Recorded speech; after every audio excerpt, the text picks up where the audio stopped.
मित्रांनो, आज दुपारीच मी रेल्वे मंत्री वैष्णवी साहेबांशी बोललो। माझे सगळे लोकप्रतिनिधी मला त्याच्यात सहकार्य करतायत, त्यामध्ये अधिकारी मदत करतायत।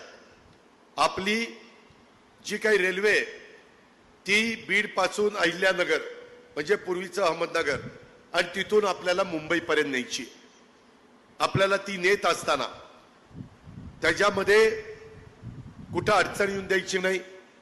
17 सप्टेंबरला मराठवाडा मुक्ती संग्रामाचा दिवस आहे, दिन आहे।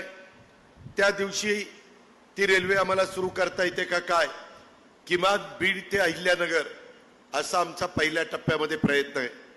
आणि दुसऱ्या टप्प्यामध्ये बरेच वर्ष आपलं स्वप्न आहे की मुंबईपर्यंत माझ्या जाता आलं पाहिजे, किफायतशीर दरात जाता आलं पाहिजे।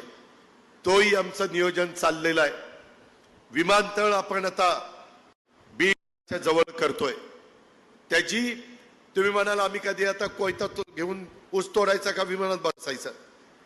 आपल्याकडं लोक उद्योगपती यावेत, त्यांना येण्याचं जाण्याचं सोयीचं व्हावं म्हणून आपल्या महाराष्ट्रामध्ये प्रत्येक जिल्ह्यात विमानतळ करण्याचा आपला प्रयत्न आहे, धावपट्टी करण्याचा प्रयत्न आहे।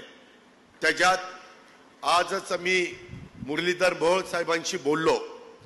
ते म्हणाले दादा डीपीआर तयार करण्याच्या करता 41 लाख रुपये आपण, तो डीपीआर तयार झाल्यानंतर आपण इथं लवकरात लवकर विमानतळ पण उभा करू। ह्या गोष्टी झाल्यावर आपल्याला एमआयडीसीला चालना देता येईल, गती देता येईल। महाराष्ट्रवादी रे